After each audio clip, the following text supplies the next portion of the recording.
Hola, muchas gracias por la invitación, gracias por la presentación. Vamos entonces a comenzar nuestro tema ya muy bien presentado por Guadalupe. Gracias, Guadalupe, por esa presentación. Y saludos desde Puerto Rico. Para mí es un placer estar desde acá, desde nuestra isla, para compartir espacios de conocimientos reflexivos con ustedes. Bueno, ¿qué vamos a hacer en esta presentación o qué esperamos de esta ponencia? Yo tengo unos objetivos bastante generales y sé que muchos de ellos ya están vinculados a lo que ustedes quizás hacen desde sus espacios. El primero es reconocer que la salud mental es un derecho humano. Vamos a hacer un acercamiento un poco histórico, ¿verdad? A modo general para acercarnos al concepto de salud mental específicamente, fuera de la salud como un concepto único. Acercaremos también a cómo la niñez también es sujeta de derecho, porque nuestro tema nos habla de la niñez como población altamente vulnerabilizada, y ese término lo vamos a tocar más adelante y por qué lo utilizo y no utilizo vulnerable. Vamos a conocer el papel también de la democracia, específicamente en espacios que se promueven y que son parte los niños y niñas o la población general infanto-juvenil, y un poquito a contextualizar, ¿verdad?, de esas estructuras ya desiguales que estamos hablando de poblaciones vulnerabilizadas, pero tienen en sí adicional estructuras que del saque son inequitativas o desiguales. Un poco contextualizando, vamos a contextualizar en tres espacios diferentes.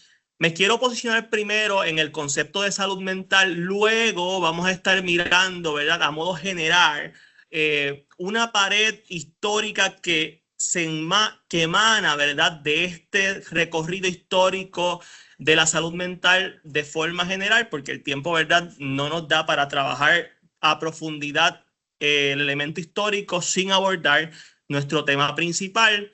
Y al final nos vamos a acercar de qué forma se trabaja la salud mental, pero desde la población infanto-juvenil o desde los niños y niñas. Primero, el concepto de salud mental a principios del siglo XX lo vamos a ver como la mera ausencia de enfermedades. Y es importante destacar que estamos hablando del concepto de salud. No había tal cosa como salud mental vinculante, sino como un concepto único de salud, donde el no tener enfermedades conllevaba a la definición supuesta, y hago las comillas, de la salud. Ya para el 1946 nos vamos a acercar por primera vez a la salud como concepto, pero abordando tres elementos importantes, entre ellos lo físico, lo mental y lo social. Como ya está establecido en el 46, un poco más adelante en el 70, vamos a darnos cuenta, o se van a dar cuenta los estudiosos, que la salud mental y la salud está intrínsecamente relacionada con aspectos comunitarios y económicos en sociedad. Incluso todavía hoy seguimos haciendo estudios referentes a ese acercamiento donde contextualizamos a la persona desde sus espacios empobrecidos y cómo afecta directamente la salud mental de estos y estas. Ya a finales del siglo XX nos vamos a estar preguntando más o menos si en efecto el concepto salud podría estar vinculado a reconocerse como un derecho humano.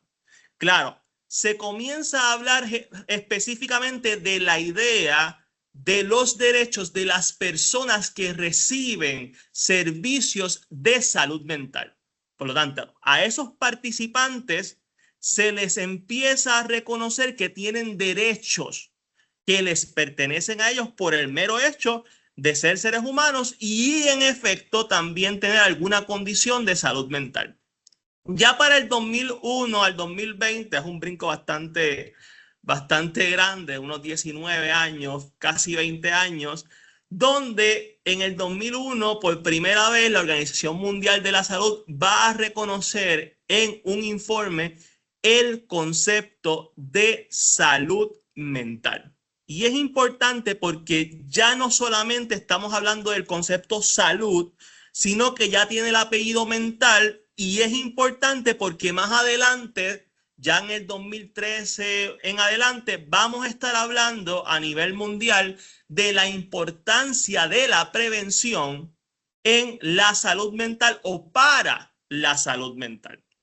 Un poquito más adelante, ya bastante cercano a hoy, en el 2022, se comienza a hablar, fíjate que no hay tanta distancia histórica, se comienza a hablar sobre el concepto de salud mental ya bien estructurado como concepto único y distintivo, pero a la misma vez se reconoce que ese concepto de salud mental es altamente dinámico, altamente cambiante, así como lo es el ser humano en sociedad.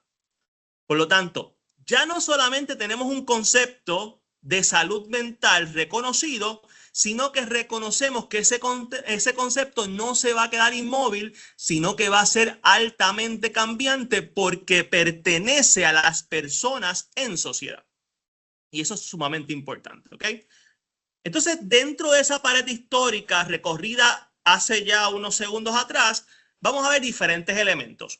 El primero es esta idea que hay que acercarnos a ella sobre cómo se consideraba una persona normal o anormal, es decir, si no eres normal, si no perteneces a la idea social de lo que es normal, debe ser aislado, debe ser maltratado, porque no conocemos la peligrosidad que pueda representar esa persona a la sociedad. O también siendo visto el concepto de salud mental como un elemento contagioso ante la poca información que se tenía en el momento. Por lo tanto, si queremos la perfección social, y hago las comillas, la perfección social, pues tenemos que o eliminar a estas personas que parecen cargar algo diferente a nosotros, referente a la salud mental, o la esterilización para que no se puedan reproducir y no ocurra lo mismo con otras personas en el futuro.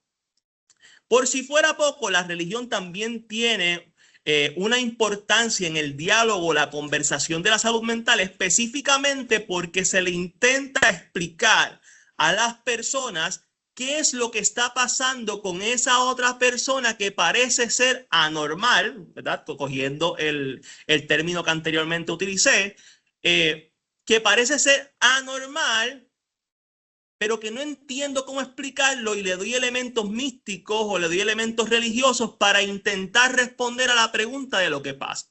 Aquí es interesante porque esa pregunta, cuando es contestada desde el área de la religión, no necesariamente aborda un elemento positivo, sino que se demoniza la forma en cómo se ve la persona en sociedad.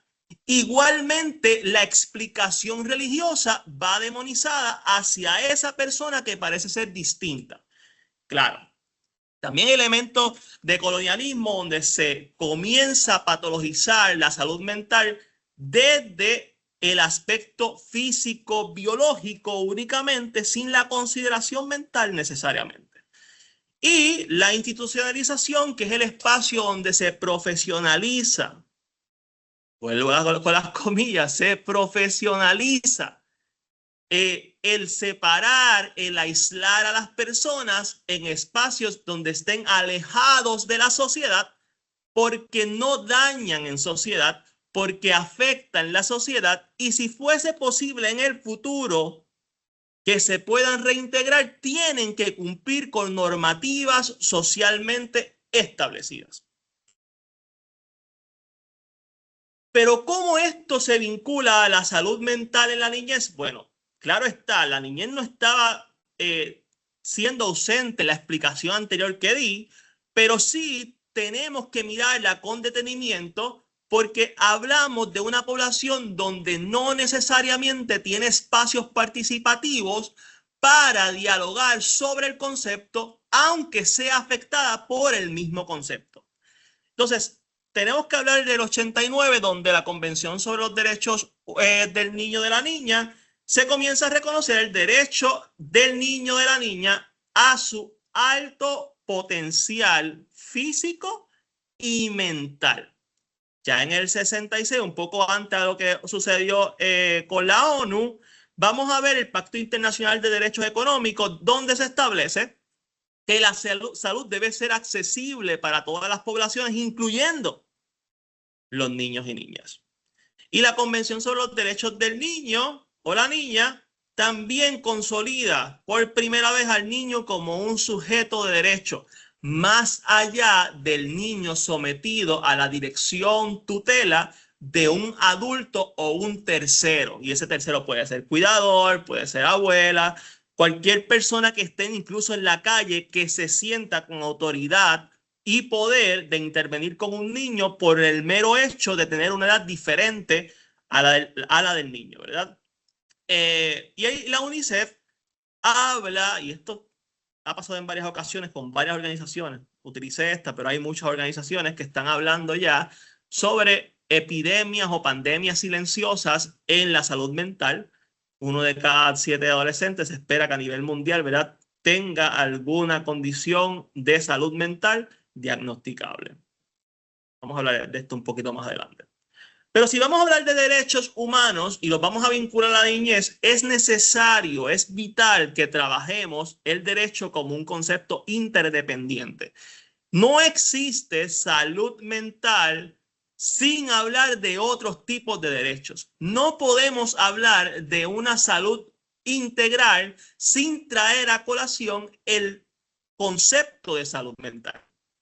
Si yo no tengo salud mental, si el niño no tiene salud mental, no puede tener acceso al derecho a la educación, al derecho a una vida social, al derecho a la protección, al derecho a una vida digna. Es complejo alcanzar otros derechos. Si se afecta un derecho, al igualmente se ven afectados otros derechos. Igual que si lo hiciéramos al revés. Si no hay derecho a la protección, si no hay derecho a la vida social, si no hay derecho a la educación, si no hay derecho a la vida digna, no hay acceso al derecho o al reconocimiento del derecho de la salud mental en los niños y niñas. Entonces estamos hablando de una población, como mencioné desde el principio, altamente vulnerabilizada. Ya de por sí los niños y niñas necesitan un adulto para proyectar alguna injusticia que estén viviendo en su hogar, en su escuela, en su comunidad, en sociedad. No hay tal cosa como la oportunidad de ese niño de expresar y ser reconocido por sociedad de que la información que está llevando es en efecto real o es en efecto un reflejo de su realidad. Por lo tanto, una injusticia que sea reclamada por un niño necesita de base regularmente a un tercero que abogue o sea voz alternativa a ellos. Si trabajamos estándares democráticos, esto va a ser bastante general entrando en elementos de democracia, primero tenemos que reconocer la responsabilidad democrática de respetar, proteger y realizar o reconocer el derecho de la salud mental de los niños y niñas como un derecho interdependiente, o sea, interconectado con los demás derechos. Al mismo tiempo, se espera la garantía del derecho a la salud mental, pero también reconociendo que las personas en sociedad son diversas y hay desigualdades estructurales claras, específicamente en los niños y niñas que componen nuestra sociedad. En Puerto Rico, por ejemplo, tenemos que más del 50% de la población infanto-juvenil están en niveles de pobreza. Y yo estoy seguro que este dato no se aleja mucho, quizás, al dato que esté en sus diferentes países, ¿verdad? Entonces, la democracia como garante o fallido incluso del derecho a la salud mental, podríamos estar hablando de una democracia moderna donde su teoría de base va a reconocer primero la dignidad humana sin importar la condición o edad de la persona. 2, el Estado de Derecho y el reconocimiento o el acceso a los recursos de toda persona sin importar otra vez la edad. La democracia legítima nos acercaría un poco a no limitarnos únicamente al aspecto de la regla esta de mayoría, sino más bien garantizar que en esa mayoría también pueden haber diferencias o incluso que las personas que no están reconocidas en mayoría también merecen garantizárseles la voz de esa inquietud, necesidad que tengan en sociedad. Y estamos hablando de la niñez. ¿Okay? Entonces, una democracia fallida nos estaría acercando a una salud mental librada o determinada o asumida o delegada a leyes del mercado, o una salud vista, salud mental vista desde lo homogéneo, desde lo igual y no desde lo dinámico, cambiante, diverso o de la interseccionalidad incluso. Esto es una pregunta bastante simplista, bastante sencilla, pero yo quisiera que usted hiciera la reflexión sencilla en su casa donde usted se ubique en este momento. Si usted hoy le dice a su jefe, oye, voy a faltar mañana o voy a faltar hoy, qué sé yo, usted entre las 8 de la mañana y a las 6 de la mañana envía un mensaje, yo voy a faltar hoy porque me siento deprimido. De entrada, es muy probable que las personas que normalmente me responden esta pregunta, de entrada van a decir que va a ser la respuesta muy diferente a que ese mismo día él le escriba a su superior, al jefe, le escriba, oye, voy a faltar porque me rompí un pie, porque me lastimé un pie. Una de las dos va a ser tomada con mayor receptividad, aunque incómodas quizás las dos, pero una más receptiva que la otra, una ligada al aspecto físico de la persona y otra ligada al aspecto de salud mental de la persona. Eso no está ahí de la nada. Hay una preconcepción, hay una forma de cómo ver también la salud mental, porque no responde a los intereses del mercado o no responde a los intereses de las estructuras tal cual como están diseñadas hoy día. Y tenemos que hablar del neoliberalismo de una forma muy sencilla, muy básica, muy corta. Podemos definir, con todas esas aclaraciones anteriores, podemos definir el neoliberalismo como ese que convierte aquello que necesitamos, que son nuestros derechos, que son reconocidos como nuestros, transformados en pura mercancía. Y ahí podríamos hablar que ya vamos a empezar ahora a hablar de este concepto, pero desde la adultez, y les prometo que los voy a llevar hasta la adultez, a cómo nosotros vamos poco a poco transfiriendo este conocimiento a los niños y niñas. Primero, en la adultez hay una producción vinculada a cuánto tú vales en el espacio laboral. De acuerdo a tu producción en el espacio laboral, posiblemente sea una mirada al valor que tú tienes en ese espacio laboral.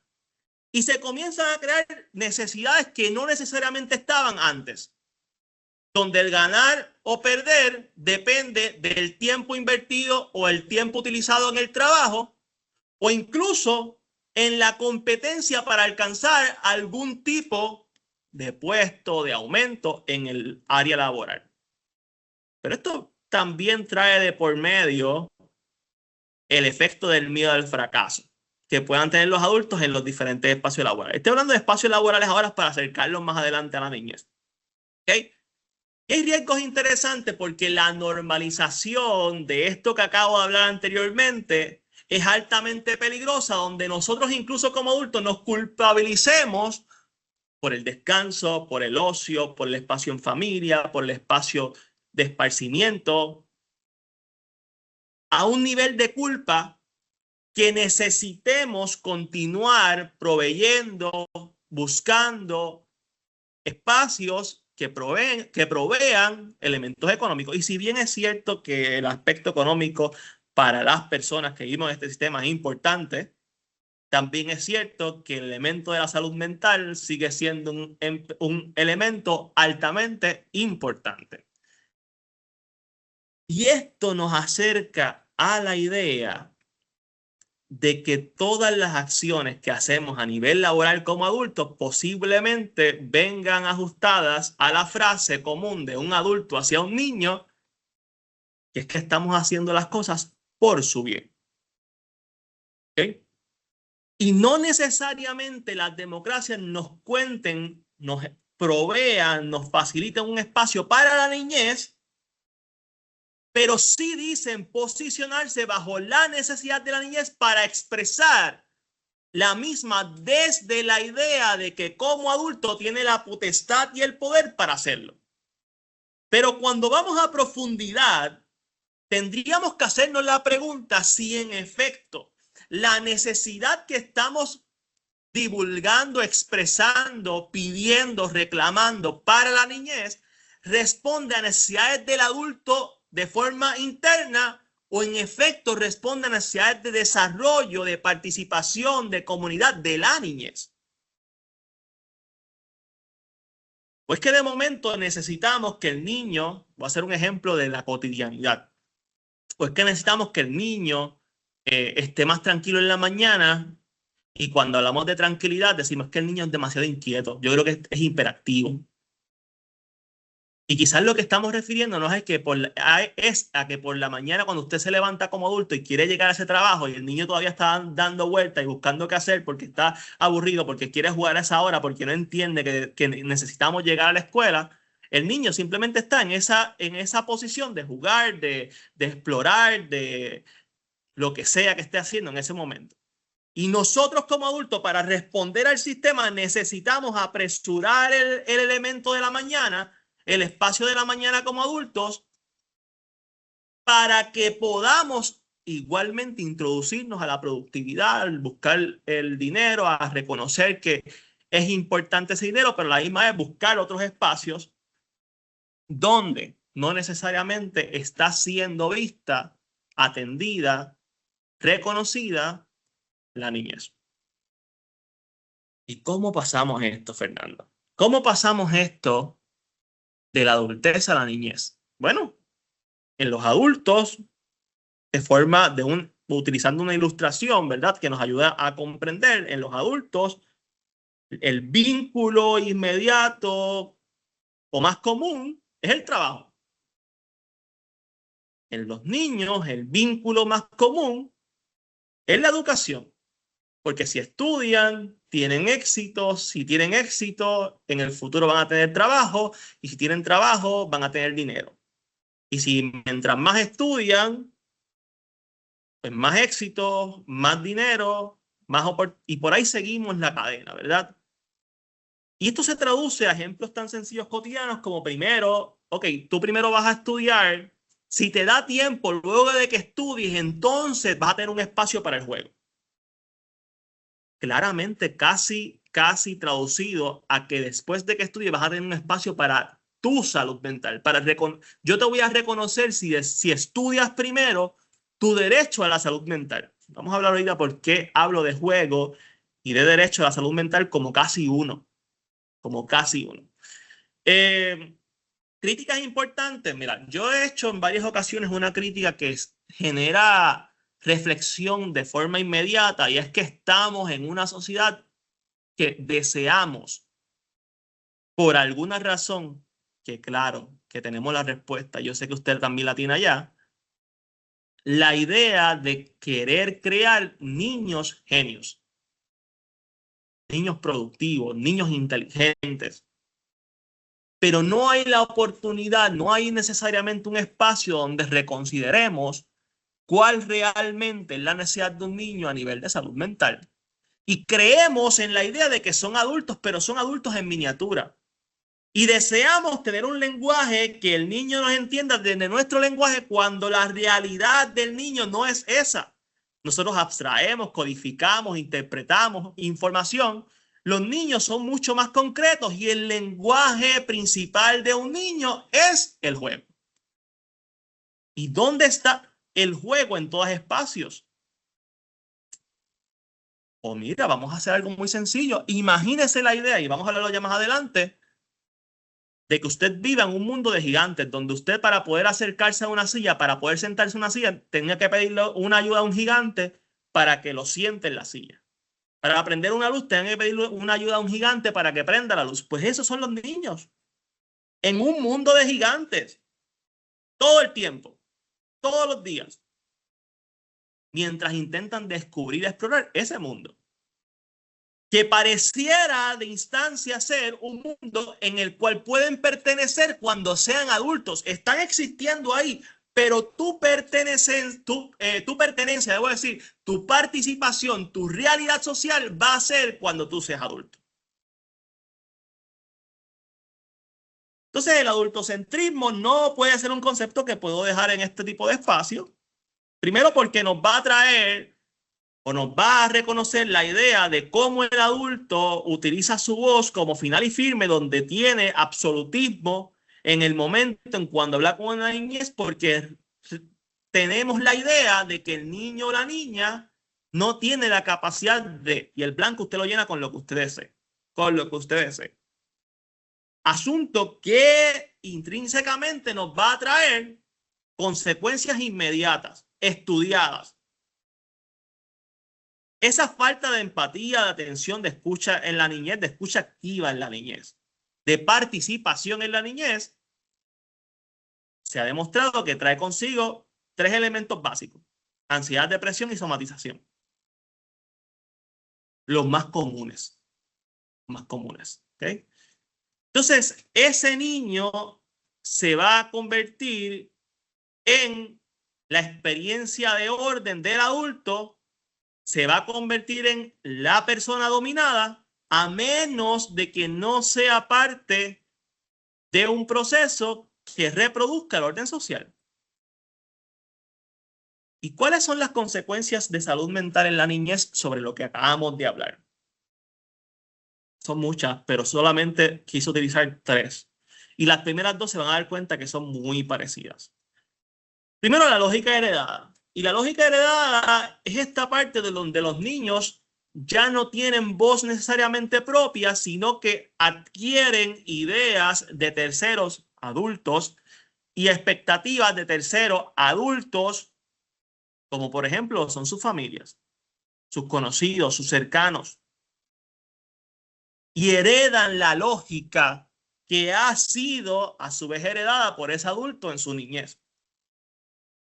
Segundo, el esqueleto cerebral, y no es otra cosa donde el niño en este caso adquiere opinión de un tercero, la opinión específicamente de un tercero que ha sido creada por lo que socialmente es aceptado, por lo que determinan los valores predominantes, lo que determina lo que es correcto.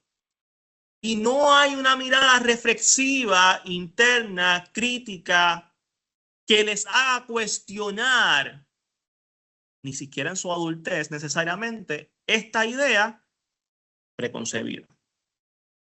Y en tercer lugar, el mimetismo.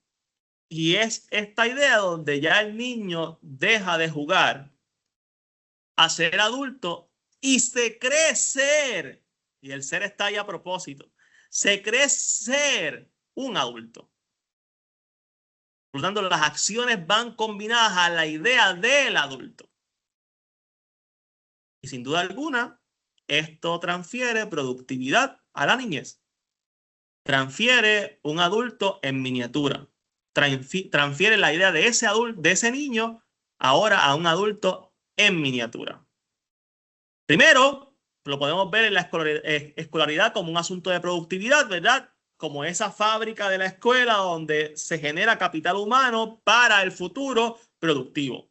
Por otro lado, el tiempo colonizado, donde ya el tiempo, ¿verdad?, de esas tareas escolares se convierte en una inversión, donde el aburrirse, el distraerse, el jugar es una pérdida de tiempo, por lo tanto, una pérdida de dinero.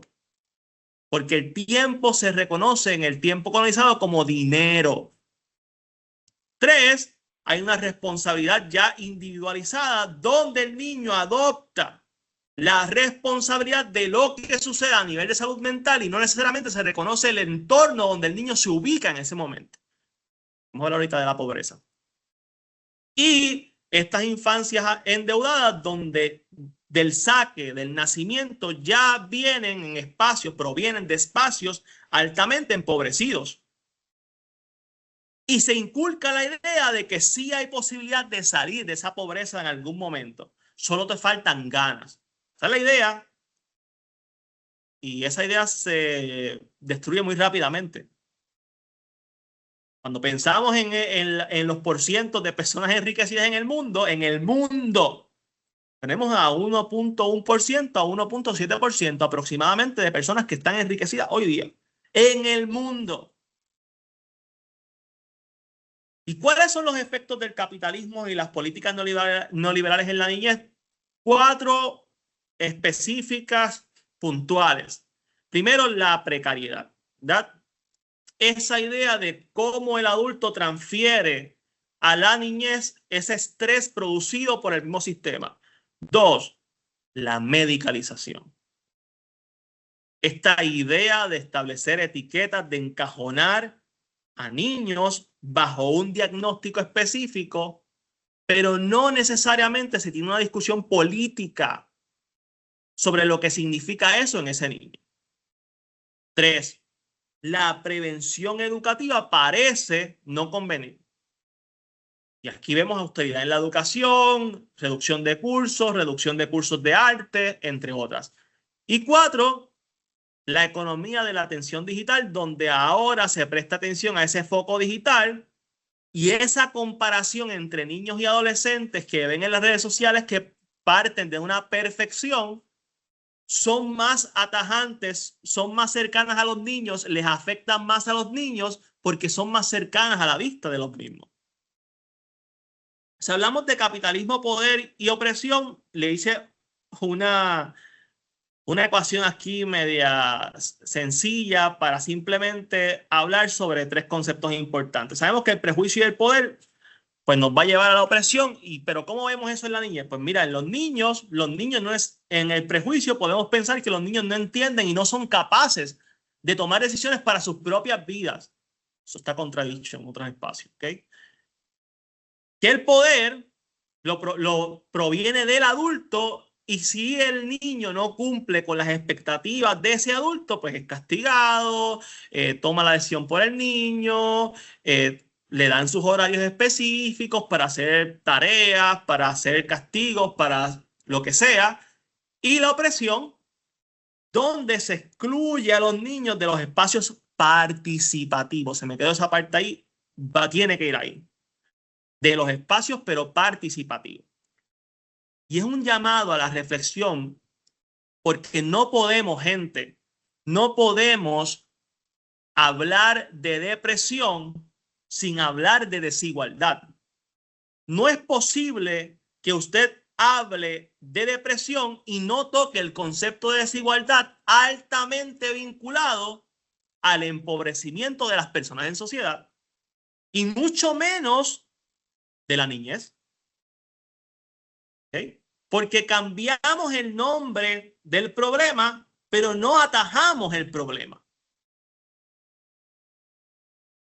Entonces, en una mirada más contextualizada, esto es bastante, ¿verdad? Acercado a nuestras realidades, y es que es importante reconocer que el sistema no es un sistema únicamente médico cuando hablamos de salud mental, sino que tiene que ser social, económico y cultural. 3 elementos altamente influenciables en la salud mental de cualquier persona, de cualquier persona. Y aquí estoy hablando más allá de los niños, de cualquier persona.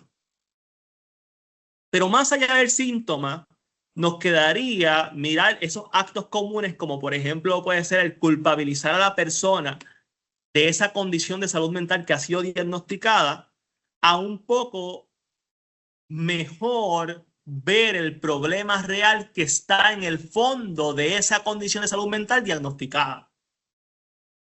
Donde nos alejemos de plantear la idea del problema vinculado únicamente al adulto, como por ejemplo el depresivo, a alejar el problema de la persona. La persona diagnosticada con depresión, eso es una cosa que separa a la persona del problema, no las hace una.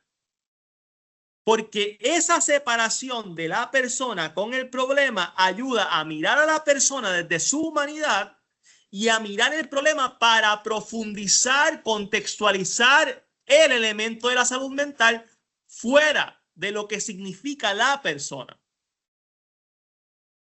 Y de construir esos estigmas o etiquetas heredadas o construidas en sociedad, porque nos separan de mirar lo que es el ser humano en sí, el niño en sí. Y aquí un poco, ¿verdad? Trabajamos a grandes rasgos en estos tres asuntos, la idea de que el lenguaje construye o deconstruye ideas de nuestra sociedad o realidades. Hablamos de la medicalización más atrás, ¿verdad? Un poquito más atrás hablamos sobre esto. Y es que actualmente tenemos una niñez altamente recetada. Y esto no es un secreto, usted puede ir a la estadística.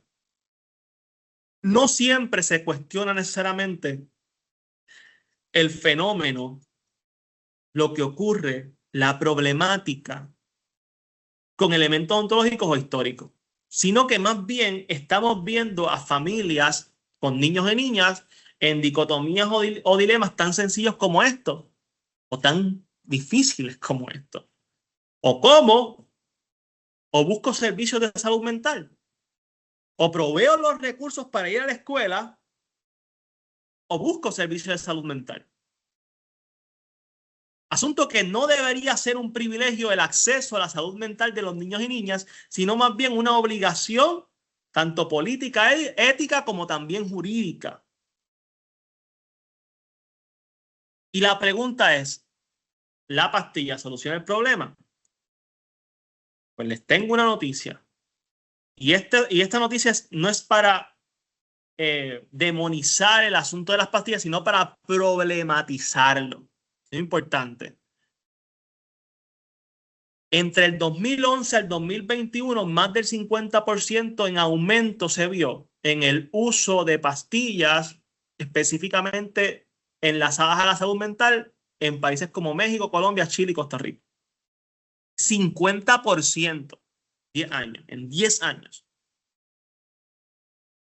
Y también pudimos ver que industrias esperan para el 2034 duplicar la productividad, la producción, debo decir, de pastillas, siendo Norteamérica el que lidera el aumento de ingresos.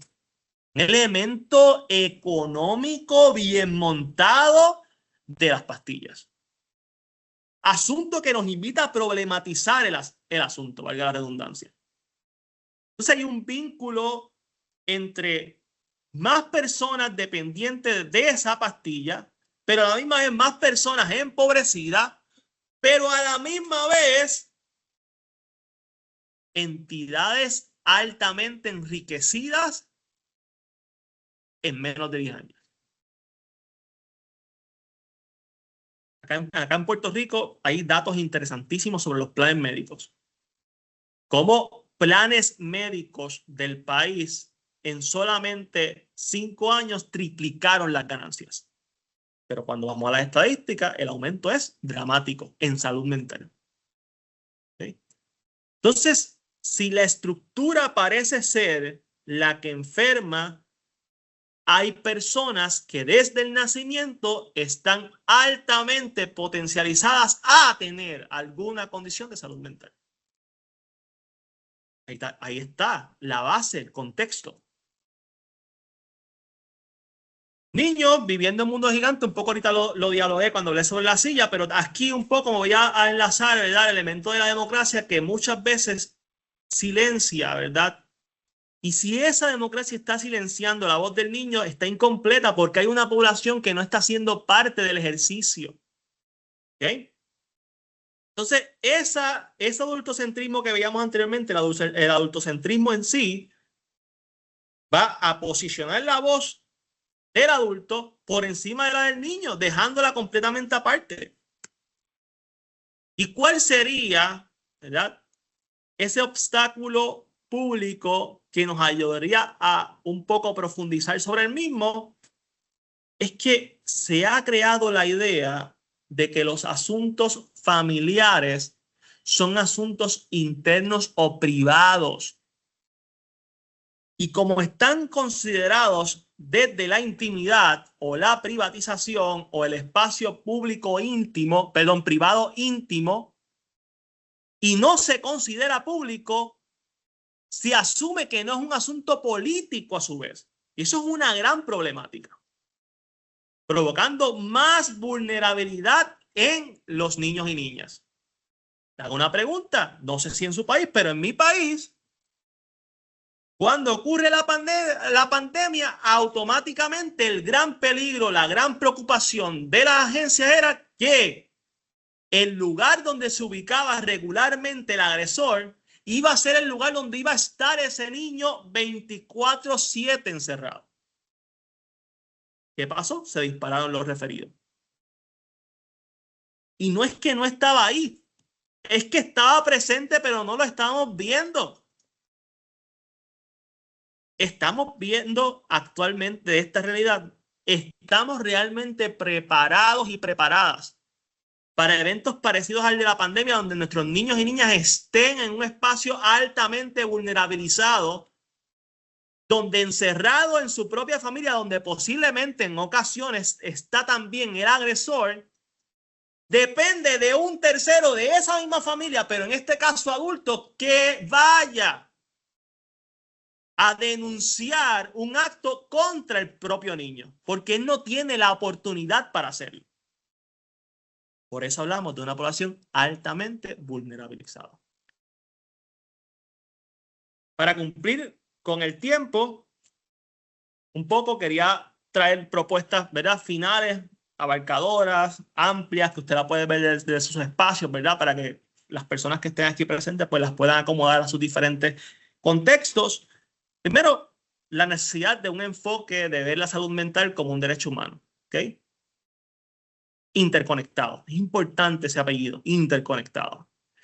El fortalecer lo que son las comunidades como base para la prevención de la salud mental. Comunidades, el sistema colectivo, el sistema cooperativo.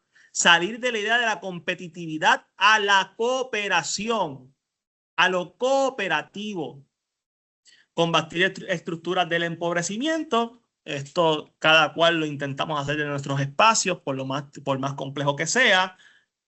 La importancia de la salud mental como un asunto importante para la niñez y dándole acceso no solamente a los adultos, sino a la niñez de esta información.